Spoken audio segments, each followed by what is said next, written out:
ذرا دو نا خبر وہ کیسے تھے پیغمبر، کہنے لگے میرے آقا کے چہرہ 14ویں کا ایسا چاند تھا جس کے آگے تاریکی آنکھ مچولی کھیلنے پہ مجبور ہو جایا کرتی تھی۔ میں نے کہا عمر ذرا دو نا خبر وہ کیسے تھے سید البشر، کہنے لگے میرے آقا اگر بشر نہ ہوتے تو قمر لیلۃ البدر ہوتے، 14ویں کے چاند ہوتے۔ میں نے کہا عثمان بتاؤ نا ان کی شان جو نبی ہی آخر الزمان۔ عثمان نے کہا میرے آقا حسن کا ایسا قرینہ تھے، جو ہے جمال کا ایسا جو ہے آئینہ تھے، اور لطافت کا ایسا شیشہ تھے کہ ان کا تو سایہ بھی نہ تھا۔ میں نے کہا علی حیدر ذرا دو نا خبر وہ کیسے تھے آپ کے سسر، کہنے لگے یتلالا وجہہ کتلالا القمر لیلۃ البدر لما را قبلہ ولا بعدہ مثلہ، کہتے ہیں چہرہ یوں دل ملاتا تھا جیسے 14ویں کا چاند چمک رہا ہو۔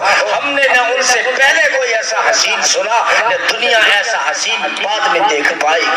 اقبال بولا، علامہ اقبال، رخ مصطفیٰ ہے وہ آئینہ کہ اب ایسا دوسرا آئینہ نہ ہماری بزم خیال میں نہ دکان آئینہ ساد میں، کہ خود خدا کی دکان میں بھی ایسا دوسرا آئینہ ہماری بزم ہماری مجلس میں ایسا آئینہ کوئی کہاں سے ڈھونڈ لائے گا؟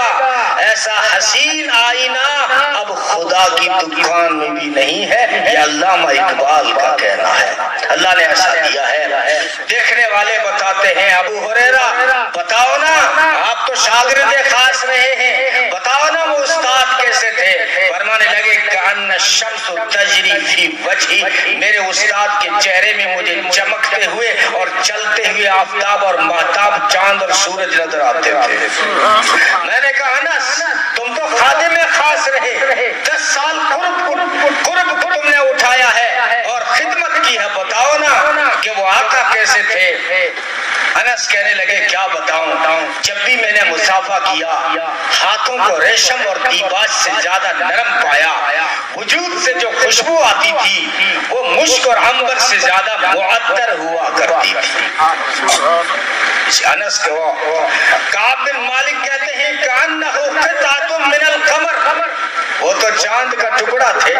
یہ انسان کی مجبوری ہے، جب حسن کو بڑھاتا ہے تو چاند تک لے جاتا ہے۔ بعض صحابہ نے تمثیل دی تلوار سے چاند سے، ورنہ شاعر کہتا ہے چاند سے تشبیہ دینا کوئی انصاف ہے؟ چاند میں ہے پرچھائیاں محمد کا چہرہ صاف ہے صلی اللہ علیہ وسلم۔ کہتے ہیں کأنہ قطعۃ من القمر، وہ تو چاند کا ٹکڑا تھے۔ تو برا بن عازب نے کہا یوں نہ کہو کہ وہ چاند کا ٹکڑا تھے، یوں کہو نا ما رأینا شیئا قط احسن منہ، ماہ کامل کہو نا کہ ان سے بڑھ کے حسین ہماری آنکھوں نے دیکھا ہی نہیں۔ جابر بن سمرہ فرمایا کرتے تھے فہو عندی احسن من القمر، وہ میرے نزدیک تو چاند سے بھی زیادہ حسین تھے، کیونکہ میں تجزیہ کر چکا۔